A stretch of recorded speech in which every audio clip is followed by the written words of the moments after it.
Hey, everybody, welcome to the show. I am your host, your expert life strategist, Karena Calhoun, and I'm super excited. Today is another great episode, and we've got another amazing human being on the show today. I am super excited. We have Shruti, and Shruti, just tell us how you're doing today. I'm doing pretty good, Karina. I'm in Seattle and it's really sunny. So anybody who knows about the Seattle weather, it's usually gray. So I'm quite happy. The day has started so well. And chatting with you. Awesome. I love it. So you're in Seattle, Washington. So what is the weather like typically? Do you all have all four seasons or is it kind of like in between? How does the weather go there? We have all four seasons and they're beautiful. But almost 7 out of 12 months, it's kind of gray. So even in our autumn, we have lovely autumn colors, but then the sky is gray. And therefore, sun in Seattle is like the thing you just shut your doors and you go out and enjoy that kind I of a thing. love that. I love that. I had a quick walk earlier today through my neighborhood. And when I got back in, I told my husband I absolutely loved the day. It wasn't too hot, wasn't too cool. I didn't even break a sweat, which is highly unusual for someone of my age. And so I absolutely loved it. And I love nice weather. I mean, I know most people do, but I am just digging this weather, man. So, Shruti, tell us, please, ma'am, how you are loving on the world around you. Um, Beautiful question, Karina. Thank you. And I would say in multiple ways. All Okay. right. And if you think about it, like everybody, most other people, there are different roles. And when I think about how I'm loving the world around me, it's in the beauty in each of those that I'm loving it. I'm loving it when my kids kiss me goodbye when they go to school. I love it when I do something awesome at work and people around me appreciate my help or my work. And I love it when some of my coaching clients or somebody just sends me a note saying, "Oh, this was so nice of a session. You've changed something inside of me." Like Oh, so many of these beautiful things, I guess, and that's how I'm loving the world around me. I love that. I absolutely love that. And the kiss from the kids, that is just absolutely amazing. Um, we have the youngest is graduating this coming uh, summer, so we're really excited about that. Um, Wow. but yeah, it these are just moments that just seem really surreal. When you have those loved ones around you that you're able to just really um, pour into them and see them blossom from the love that you're pouring in. And so I heard you say you have coaching clients Mhm. and they may send you a note saying, this changed in my life. So, how are you working with these clients? Tell us what you're doing with these clients. Oh, sure, Karina, would love to. So, there are multiple areas kind of that I work with many of my clients on. But if I were to like synthesize it down to probably three, I would say that there is one which is all about not enoughness, which Mm. is, often there is this feeling, these people I'm working with, they are so smart, I'm not smart enough. They're so pretty, I'm not pretty enough. I am not outdoorsy enough. I'm not extrovert enough. Like there are just so many things you'll see just on not enoughness. And when these people would come to me, they would come to me saying, "Oh, my communication needs help. My presentation skills need help. My executive presence needs help." But when we drill it down, it really boils down to one of these three. So not enoughness is that one piece. The other piece that I feel is resilience, and resilience comes up in many ways. Sometimes it's real grief, sometimes it's transition. I have lived in three different countries. I've moved with my kids to different places. So I understand when people are hit with anxiety, when they're transitioning to a new job, to a new country, they don't know anybody. the culture is changing around them. So, there is that. And then when they face failures and they get hit real hard and they don't know how to come back up. So that's another area. And the third one I would just say is maximizing life. um, I was often told, oh, you balance your work and life so well. And I was like, no, I don't balance it, because there's nothing called balancing it. There is truly integrating it all and just maximizing it. And that's what I do with a lot of people. When the working moms, they come to me and they're like, I need some more work life harmony. And I'm like, babe, let's go maximize both of them. So those would be how I would call them. I absolutely love those three, I would really say, pillars that we as humans really need to delve deep into. You talked about the not enoughness, which, if we're all honest, most people walking the face of the planet deal with that. And I talk to people a lot, Shruti, about, um, I remember Oprah Winfrey talked about that.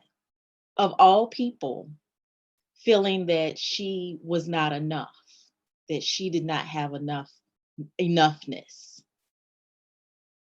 Can you imagine Oprah? And this was not very many years ago. So this is not like this was early in her career. This was, we would say, maybe in the last 15 years that she said that.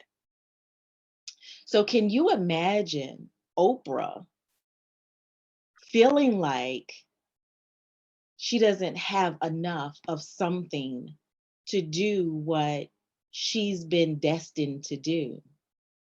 So I tell people, if you really think about that, if Oprah can feel like that, then us normal, regular, everyday people can feel like that. But the point of it is that we can get past it. So I want you to talk a little bit, don't give the farm away, but talk a little bit about how you help people really lean into feeling like they are enough. Um, I would just share a little backstory, Okay, a yeah. really little one. So I have experienced it when I went to college, my undergrad. I've experienced it when I did my postgrad. And so for me, the thing was really simple. The only way you get out of that zone and you rise back up from not enoughness is just to act, to believe, yes, I'm not enough, but if I don't do anything, how is it helping me? And as you keep going down that path, you sometimes realize, the world is like a spectrum. There are a lot of people who are more than you on a lot of things. There are a lot of people who are less than you on a lot of things. And so comparison fundamentally is flawed. And Mm, the moment you start thinking on those lines, you realize, what is not enough? Where mm. will the enough come? It's how I define enough. Yes. Oh my goodness. Say that again, Shruti, because that is so vital. So how do I define enough is the core critical point. It Mm, isn't the definition of the world gone by. It isn't of my society. It isn't of anybody else. It's my definition. Am I a good enough mother? Yes. Am I a good enough employee? Yes. I am all of it and so much more. And that's why who defines enough? It's us. I And love that that. would be my simple formula for it. Just act and define your own enough. I love that. I absolutely love that. Now, the second pillar, you talked about resilience. And I have to say that within the last, I would say, maybe 10 years, because so much has gone on just in the world at large, I feel like a lot of people have begun to hone in on resilience, but maybe not necessarily enough to really keep going and be in the fight. Let's talk about that resilience that you are helping people with. Sure. Um, Karina, to this one, I would kind of break it into two parts. So there is one part which is really the practical element of it all. And the other part is about a lot of spiritual knowledge that across geographies, across countries, we have actually got, but we've forgotten. So I'll just integrate the two and share with you how I work with a lot of people on it. The practical aspect of resilience is honestly get your gang together. Who are those people who are going to hold you, who you can fall back on when you have those tough patches? Mm, Identify that gang. It could be your mom, your girlfriends, your partner. Like for me, my partner is a big, big one. My sister is a big, big one. Like when I'm having those nervous breakdown moments, I'll call my partner up and I'll be like, oh gosh, and I'll start. So those are these small parts which we don't realize are so critical because if we don't get support in those moments, it becomes a spiral, which becomes a stress, which becomes chronic, which can go into all out depression. mm, Any grief, any failure, anything which is getting a little tough for you to handle, get your gang together. The other part in the practical approach, like the actions that people need to probably do or how I work with them, is get it out of your system. Talk, write, audio, like literally anything, get it out. The more you wallow in it, the more it's gonna poison inside. that is so good. So any toxicity is not good inside. I love that analogy that you really need to get it out because does become toxic. We do become septic and don't realize it. That is so good, Shruti. Oh my goodness. Keep going. I'm sorry. Not. So those would be like my two practical things, like really just do this whenever you feel you're at that edge. And then on the spiritual side, which is not even spiritual anymore, it's like literally practical, but we are always told, especially in many of the religions you'll see, we are told that focus on what you can control, focus on your action, don't think about the results. And resilience is actually a lot about that. There is such a core connection to just focus on what you can control, what's your inputs. Because if you think at the root of it, what is resilience? Resilience is standing back up when you have fallen down. Mm, And have you fallen down? Why do you feel fallen down? Because something has happened which you did not expect. mm, And whatever has happened, you didn't expect is automatically something which you either couldn't have controlled or it's a black swan event, which wow. basically means I am getting worried and I'm bogging myself down on something which I didn't have any control on. Mm-hmm. So if we can eliminate the whole part about falling down itself, the resilience is automatically built in us. Mm-hmm. Mm-hmm. And that's how I would integrate the two. So the more you keep sharing this out, the more you don't let it be in your system, the more you also tell yourself, this wasn't under my control. This Right. I couldn't have done anything about. A grief, a loss of someone really close. Was it because of you? Could you have done anything in it? No. But you can do now. Now you can take care of your health. You can take care of the health of those around you. You can do more for any unfortunate circumstance that they, you know, were in. So focus on what can still be done, what's in your control. That gives you the power to be resilient. And that holds true just as much for if you were skipped over for promotions. If your startup did not do well, what can you do more now? Who can you speak to? Get the insights. Understand what you didn't do right. So focusing on your inputs automatically would build resilience in you. Hmm. You know, that is such an amazing piece of framework that we can take.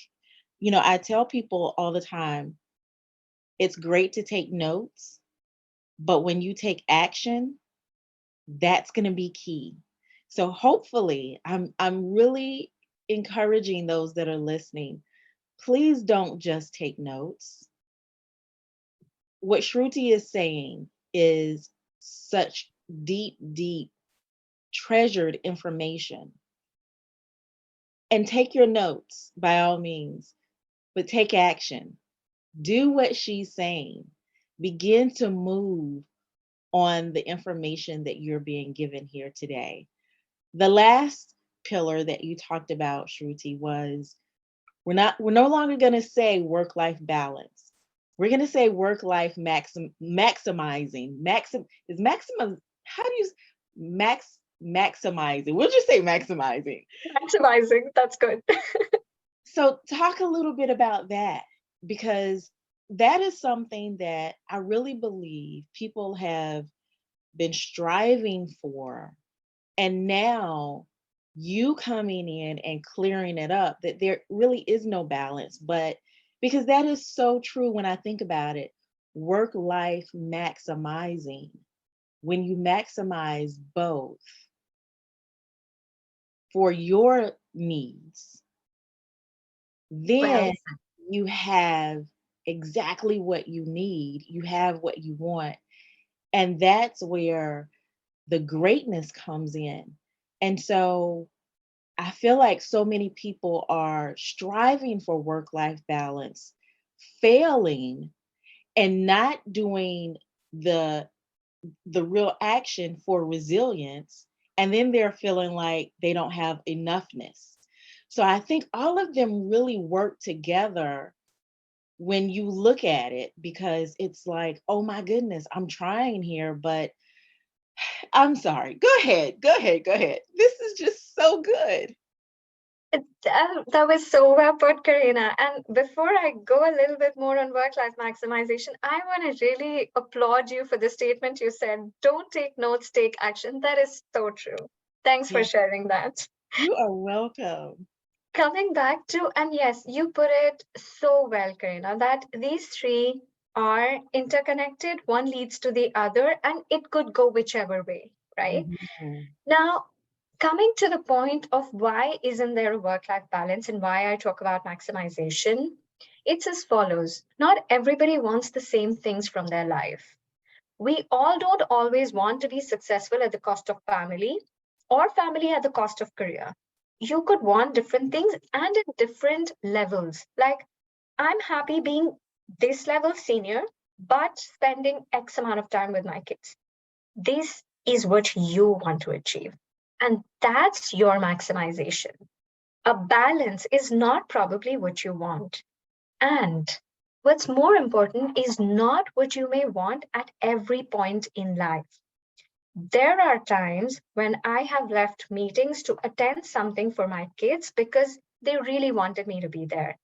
But there have been times where I've let my husband take care of something or probably missed one of their regular school dances because something critical was there at my work and I didn't want to give that opportunity up.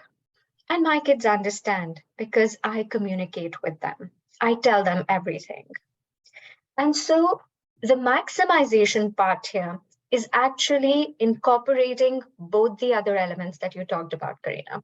It is about knowing what I want from life. Have that clarity. That's the very first, and that's where your enoughness does come in. It's not just about, am I enough? But it's also about what I achieve in life. Is that enough? Do I need to keep moving from goalpost to goalpost because no matter what I achieve, in my head, I will never be enough? Or is it saying, this is enough for me? This is good.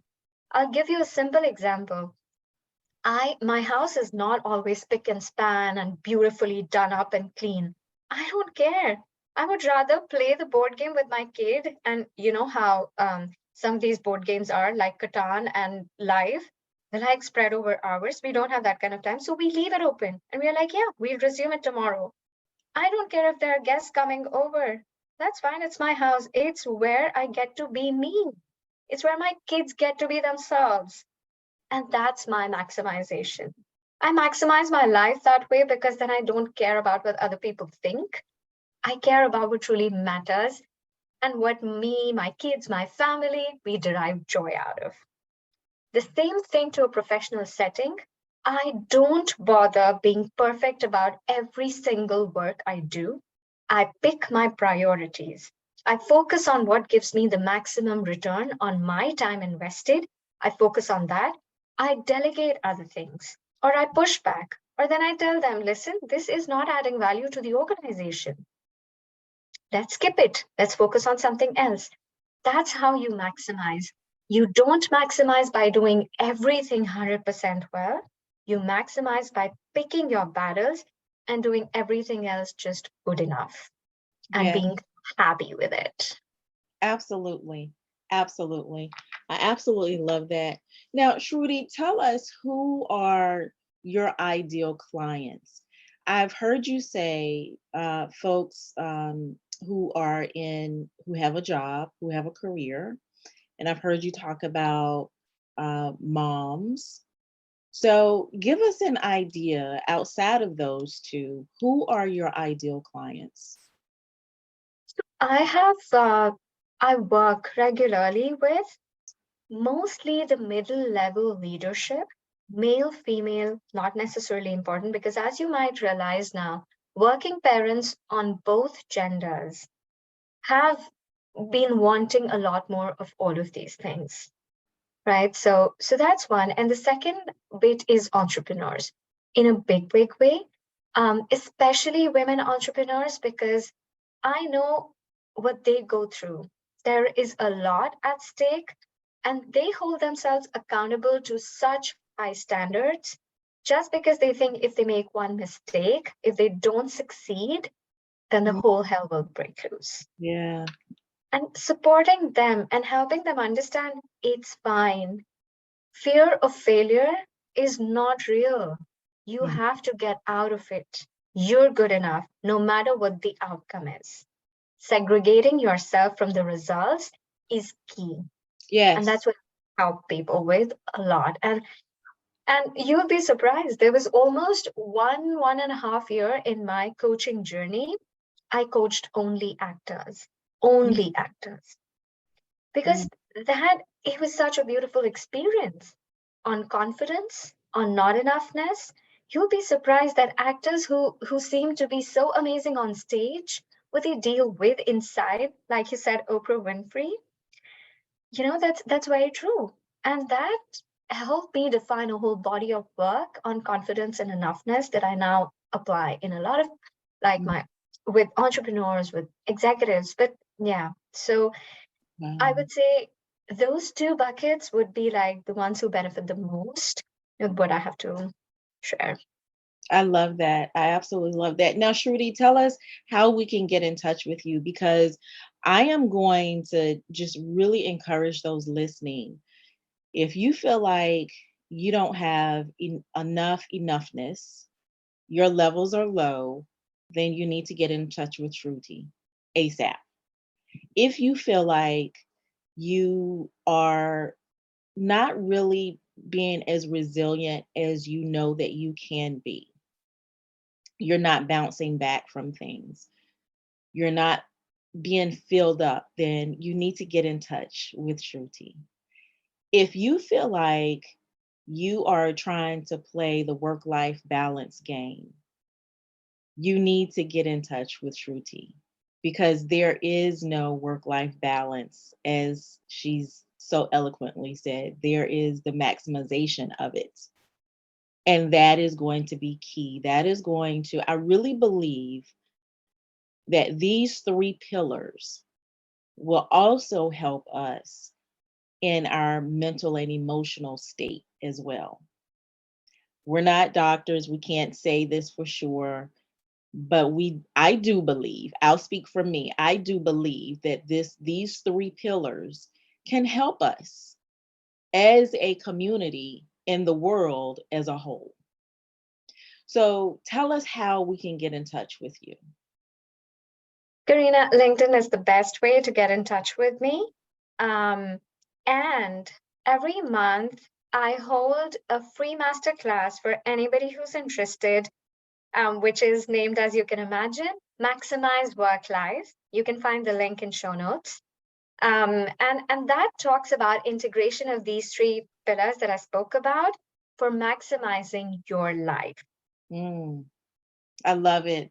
Any last words of wisdom before we um, so sadly end this conversation, because this has been so good, so good.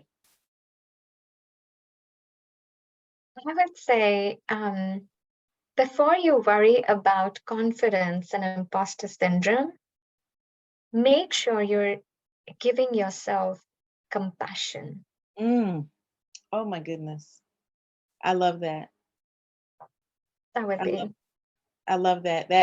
That is one thing that I believe we need to also deep dive into. We give compassion to others so quickly, yet we overlook our own selves. Yeah. Shruti, this has been an amazing conversation, and I am almost positive I will be asking you back at some point in time in the future, because you are bringing some eye-opening information that is actionable information, not just note take worthy. So, folks, this has been another great episode of Go Be Great with Coach Karena. I am your expert life strategist, Karena Calhoun, and we've had this amazing episode. Remember, folks, do not just take notes, take action. Bye for now, everybody.